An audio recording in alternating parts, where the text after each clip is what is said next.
Assalamualaikum warahmatullahi wabarakatuh. Selamat pagi teman-teman semuanya. Alhamdulillah kita bisa bertemu kembali untuk melanjutkan pembahasan terkait mata kuliah Kristologi dalam pertemuan ketiga bersama teman-teman studi agama di kampus YIN Kediri. Sebelumnya mari kita buka perkuliahan dengan membaca Ummul Kitab. Semoga Allah Subhanahu wa taala memberikan kefahaman dan kemanfaatan bagi kita semuanya. Bibarakatil Fatihah. A'udzubillahi minasyaitonir rajim. Bismillah. Alhamdulillahirabbil alamin arrahmanir rahim maliki yaumiddin. Iyyaka na'budu wa iyyaka nasta'in. Ihdinas siratal mustaqim. Shiratal ladzina an'amta 'alaihim ghairil maghdubi 'alaihim waladdallin. Amin. Oke, baik teman-teman, kita lanjutkan. Bismillahirrahmanirrahim. Pembahasan kita pada pertemuan ketiga ini yaitu dengan tema titik tolak Kristologi. Sebagaimana peristilahan pada umumnya, begitu pula dalam istilah Kristologi ini, logi atau logos yang berasal dari bahasa Yunani memiliki meaning atau arti, yaitu ilmu pengetahuan yang sistematis atau satu pengetahuan yang sudah tertata. Makanya setiap cabang pengetahuan yang sudah dilogoskan atau logikan, baik itu kristologi, teologi, antropologi, biologi, dan keilmuan-keilmuan yang lain, sosiologi, semuanya itu satu keilmuan yang biasanya sudah mapan secara konsep, sudah terstruktur secara metodologis. Jadi begitu juga dengan kristologi ini, maka ketika kristologi itu disebut dengan gabungan Kristus dan Logos atau kristologi, maka dapat dipahami bahwasanya memiliki arti ilmu atau pengetahuan tentang Yesus yang sudah dikonsep, yang sudah tertata dan terstruktur secara rapi. Ada metodologinya, kemudian ada tahapan-tahapannya dan lain sebagainya. Seperti teman-teman mengambil mata kuliah Kristologi kan ada tahapan-tahapannya. Jadi ada perbabnya yang kita bahas untuk mendapatkan satu gambaran meskipun tidak utuh karena hanya satu semester dan cuma beberapa kali pertemuan. Kalau dalam kajian teman-teman Katolik atau teman-teman Protestan butuh bertahun-tahun untuk memahami kajian kristologi dalam memahami ketuhanan dari Yesus. Nah, kalau kita sebagai bagian dari keluarga besar studi agama-agama, minimal paham, minimal sedikit kita memahami cara berpikir teman-teman saudara-saudara Kristen tentang konsep ketuhanannya meskipun tidak utuh. Jadi teman-teman bisa mendalami atau mengkayakan pengetahuan tentang kristologi dengan membaca, kemudian dengan mendengarkan ceramah-ceramah atau discussion yang berkaitan dengan kristologi yang dilakukan oleh para akademisi dan tokoh-tokoh baik dari Katolik ataupun Protestan atau dari tokoh-tokoh Muslim yang memiliki passion dan keahlian untuk membicarakan kristologi. Kembali kepada definisi tadi ya, kristologi adalah pengetahuan tentang Yesus atau pengetahuan yang terstruktur tentang Yesus Kristus. Tapi menurut kajian dari Nico Shakur sebagai ilmu pengetahuan, Ran Herkey dan Forgrimer dalam bukunya Concise Theological Dictionary halaman 78-79 menjelaskan kristologi itu tidak berdiri sendiri, tetapi merupakan bagian bahkan subbagian dari sebuah ilmu pengetahuan yang lebih luas, yaitu teologi dalam konsep Kristen. Kalau demikian, menurut Nico Shakur lebih tepat lagi dikatakan bahwa kristologi adalah teologi tentang Kristus atau teologi secara khusus yang membahas tentang Yesus Kristus. Itu menurut Nico Shakur. Istilah teologi sendiri pada gilirannya berarti ilmu pengetahuan tentang Allah atau ilmu pengetahuan tentang Allah. Dalam bahasa Yunani, Allah itu adalah theos yang memiliki arti Tuhan atau Allah. Karena Allah itu diambil dari bahasa Semith ya. Bahasa Semith itu keturunan dari Nabiullah Ibrahim atau Abraham sebagai the father of Messiah, bapak dari para nabi atau Abul Anbiya kalau dalam bahasa Arab. Jadi rumpun dari keturunan Ibrahim ini adalah rumpun Semith yang memiliki putra Ismail dan Ishak dan memiliki tradisi Semith dan tradisi Yahudi. Dalam tradisi Semith, Theos atau Tuhan itu cenderung disebut dengan ilahi atau ilahun yang dikasih tanda makrifat sebagai mengkhususkan sebagai Tuhan yang tak tergambarkan, dari ilah menjadi Allah. Jadi kristologi dalam konteks ini adalah sebenarnya teologi tentang Tuhan atau teologi tentang Allah itu sendiri. Karena dalam konteks pemahaman Kristen, antara Yesus dan Allah, antara Yesus dan Tuhan, itu adalah satu kesatuan yang tidak bisa dipisahkan. Satu kesatuan yang tidak bisa dibagi-bagi. Sehingga menurut pandangan umat Katolik dan umat Kristen, pemahaman dari mereka mengenai konsep Tuhan atau konsep Kristus itu adalah satu pembahasan yang tidak bisa dibagi-bagi. Beda dengan umat Islam ketika membahas Allah dan Rasulullah Muhammad. Itu jelas antara hamba dan Tuhan. Tapi dalam kajian Katolik dan Protestan bukan seperti itu. Yesus adalah bagian dari Tuhan itu sendiri.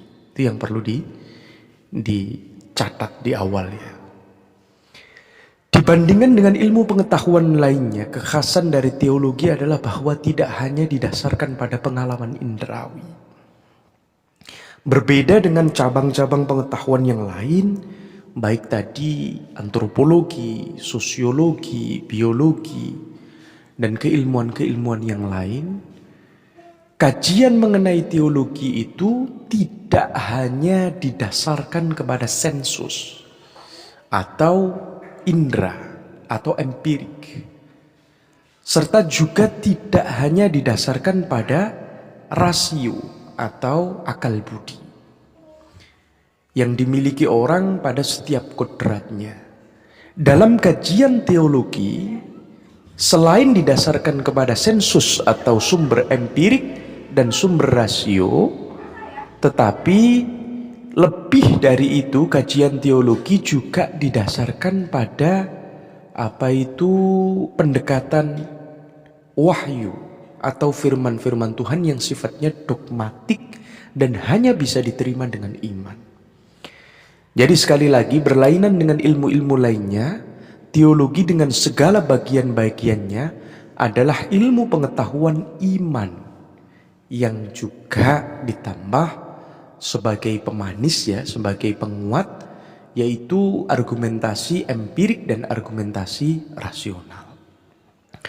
Dengan demikianlah kristologi pun merupakan ilmu yang berdasarkan wahyu dan iman, selain juga berdasarkan kepada sensus atau indera dan akal budi atau rasio. Jadi itu perbedaan antara teologi dan ilmu yang lain. Begitu juga dengan teologi agama lain. Agama Islam, agama Buddha, kemudian agama Hindu mungkin. Setiap kajian teologi pasti ada unsur dogmatik yang ada di dalam situ. Pasti ada unsur keimanan yang tidak bisa diabaikan. Karena berangkatnya ini memang dari iman. Jadi kepercayaan kepada Tuhan itu berangkatnya dari iman, baru sensus atau empirik dan rasio atau akal budi itu mengikuti untuk mempertajam analisis, menguatkan argumentasi, dan lain sebagainya. Maka dengan berkristologi sebagai orang beriman, sebagai orang yang percaya dengan sepenuh hati pada Yesus, seseorang dianjurkan dalam agama Katolik ataupun agama Kristen, baik Ortodok, kemudian Kristen Protestan, Calvin, dan lain sebagainya, mempelajari teologi itu ditujukan untuk memperkuat analisis dan argumentasi keimanan seseorang, dan juga mendapatkan penguatan atau afirmasi dari bukti-bukti empirik tentang ketuhanan dari agama tersebut. Nah, itu cara pandang kajian dari teologi. Kalau demikian, tugas kristologi pada umumnya ialah merenungkan, menyelidiki, dan mengutarakan keyakinan iman bahwasanya Yesus dari Nazaret adalah Kristus dan Tuhan yang melukiskan tugas dari Tuhan pada hakikinya. Jadi seperti itu bagaimana konsep ketuhanan dalam agama Kristen. Yesus sebagai juru selamat dan perwakilan sebagai Tuhan itu sendiri yang tidak bisa terpisahkan untuk turun di dunia itu dipahami secara spesifik dengan argumentasi-argumentasi yang meyakinkan, mencoba untuk diulas dalam kajian kristologi dalam pandangan agama Kristen ini atau teologi Kristen ini. Oke teman-teman yang berbahagia, teman-teman yang mulia, sebagaimana diketahui dalam perbincangan yang umum tentang Yesus, ada dua pola berpikir dalam berbicara mengenai konsep ketuhanan dari Yesus. Ini yang terpenting ya teman-teman. Ada dua konsep pola pikir tentang ketuhanan Yesus. Yang pertama yaitu pola pikir dari atas ke bawah atau dari langit ke bumi. Pola ini bertitik tolak pada wahyu dan dari ajaran gereja yang ada dalam Injil. Seperti bagi mereka seakan-akan sudah pasti kepada apa yang telah diwahyukan dan juga sudah pasti tentang apa yang diajarkan oleh gereja. Yang menjadi permasalahan mereka adalah bagaimana yang sudah pasti itu dapat menggairahkan orang-orang zaman selanjutnya. Ini. Jadi teologi yang pertama ini para penggagasnya sudah meyakini 100% bahwasanya apa yang menjadi dogma dari Injil, apa yang menjadi ajaran dari Kristen itu sudah pasti. Tapi bagaimana strategi untuk meyakinkan manusia menerima pemahaman dan dogma gereja pada setiap zaman dan masa itu menjadi PR. Maka orang-orang yang berpikir dalam aliran ini kalau membuat renungan tentang Yesus Kristus cenderung untuk membuat pertanyaan-pertanyaan tentang keputraan ilahi. Jadi bagaimana kesakralan Yesus, kemudian peran serta dari Yesus dalam pengorbanannya sebagai penyelamatan terhadap manusia dan lain sebagainya ini ditekankan. Maka menurut teman saya, yaitu seorang pastor juga, Prof. Hari ya, teman waktu di Universitas Gadjah Mada, beliau menjelaskan bahwasanya konsep kristologi atau bagaimana orang-orang Kristen itu menganggap Yesus sebagai putra dari Tuhan itu ceritanya kurang lebih seperti ini. Saya gunakan bahasa yang mudah untuk dipahami teman-teman semuanya. Jadi ketika Allah itu menciptakan manusia pertama, bapak dari seluruh manusia yang hidup di bumi, yaitu Adam dan Hawa, sama dalam tradisi Semit yang lainnya, baik dalam Islam maupun Yahudi. Penciptaan Adam ini mengundang kecemburuan dari makhluk-makhluk yang lain, di antaranya jin dan malaikat. Karena apa? Karena Adam ini begitu dibanggakan oleh Allah. Ditempatkan di surga dan kemudian diberi gelar sebagai ahsanut taqwim, sebagai sebaik-baik ciptaan, sesempurna-sempurna ciptaan. Sehingga mengundang sekali lagi kecemburuan dari makhluk Allah yang lain. Termasuk nanti sejarah dari iblis itu kan muncul dari barisan malaikat yang membangkang untuk bersujud kepada Adam. Karena apa? Karena yaitu cemburu atau iri terhadap kedudukan Nabi Adam yang baru secara usia, tetapi memiliki kedudukan melebihi dari makhluk-makhluk Allah yang lainnya. Ketika kecemburuan dan gejolak itu muncul dan Adam ditempatkan bersama istrinya di dalam surga, Adam yang dibanggakan oleh Allah ini ternyata melanggar perintah Allah sendiri gitu loh, dengan memakan buah khuldi atau buah terlarang yang ada di surga. Ini menjadi satu problem dalam kajian kristologi, ini menjadi satu problem dari Allah sendiri ketika membangga-banggakan Adam sebagai makhluk terbaik, tetapi Adam itu melanggar perintah satu-satunya, yaitu memakan buah khuldi. Makanya dalam teologi Kristen ini merupakan kesalahan. Jadi Tuhan itu dalam skenarionya salah. Akhirnya ketika Adam diusir oleh Allah ke dunia dengan dosa yang tak termaafkan, makanya dalam tradisi seluruh agama Kristen, manusia yang tidak menerima penyaliban Yesus akan berdosa dari lahir, dosa waris dikatakan. Maksudnya dosa waris seperti apa? Yaitu dosa yang diturunkan sejak Nabi Adam alaihissalam. Jadi dosa yang diturunkan oleh bapak kita. Maka untuk menebus dosa waris yang dilakukan Adam dan Hawa ketika melanggar perintah Tuhan dengan memakan buah terlarang tersebut, Tuhan mengorbankan dirinya untuk hadir di tengah-tengah manusia dan merasakan penyaliban sebagai penebusan atas kesalahan yang dilakukan Adam. Itulah kenapa Yesus itu sangat disakralkan dalam tradisi Katolik atau tradisi Kristen atau tradisi agama Nasrani yang lain. Karena apa? Karena Yesus itu tidak lain adalah Tuhan yang berdaging atau Tuhan yang turun ke dunia dalam bentuk darah dan daging untuk menebus dosa, untuk menebus kesalahan dari Adam yang sudah diwariskan kepada anak cucunya. Maka penyaliban Yesus adalah satu peristiwa yang sangat penting sebagai pensucian manusia, sebagai juru selamat, sebagai penebus dosa.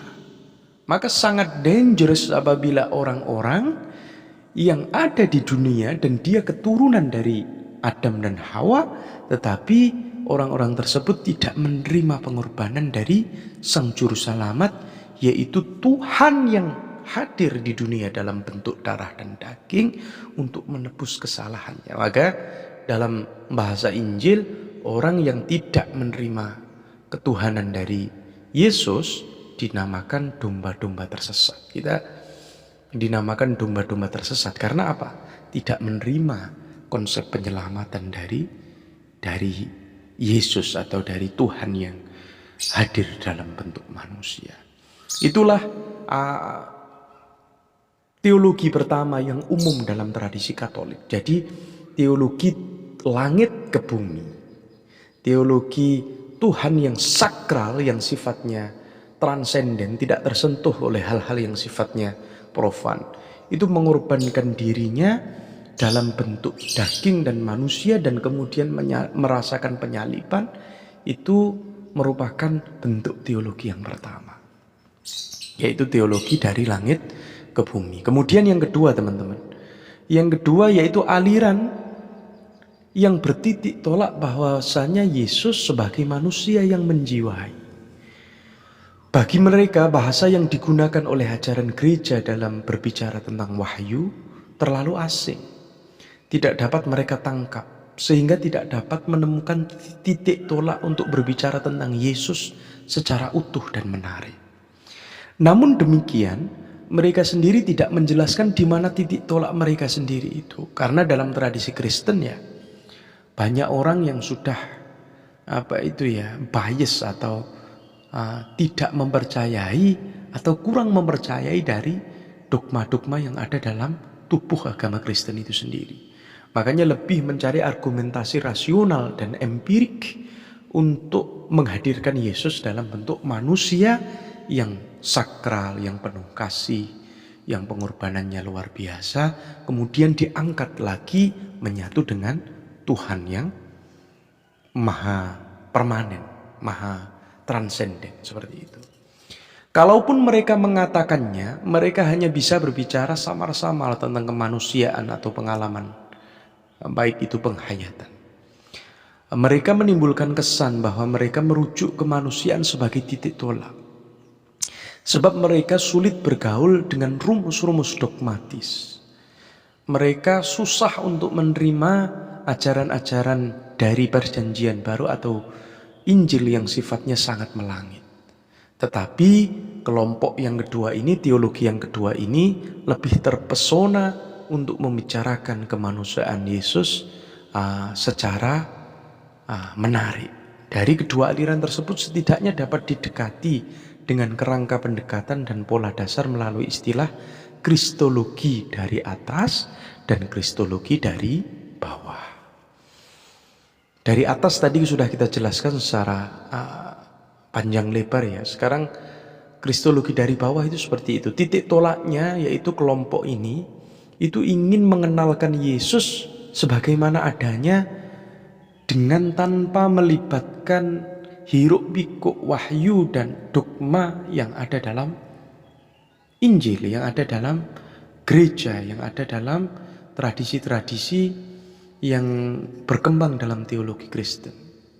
Tetapi lebih ingin menyampaikan kepada umat Kristiani bahwasanya Yesus itu adalah manusia yang hadir di tengah manusia, yang mengalami nasib buruk seperti manusia, yang bisa mengalami situasi seperti itu dimanapun dan kapanpun. Tetapi setelah kematiannya, kewafatannya, menyusullah pengalaman baru yang bergabung dengan pengalaman sebelumnya, yaitu Yesus menjadi orang yang sangat mulia karena pengorbanannya. Jadi titik tolak yang kedua menekankan hal seperti itu, yaitu Yesus yang orangnya sangat pengasih, penyabar, lemah lembut, menerima segala cobaan dengan lapang dada, dengan terakhir mengalami satu proses penyaliban yang sangat menyakitkan dan dahsyat.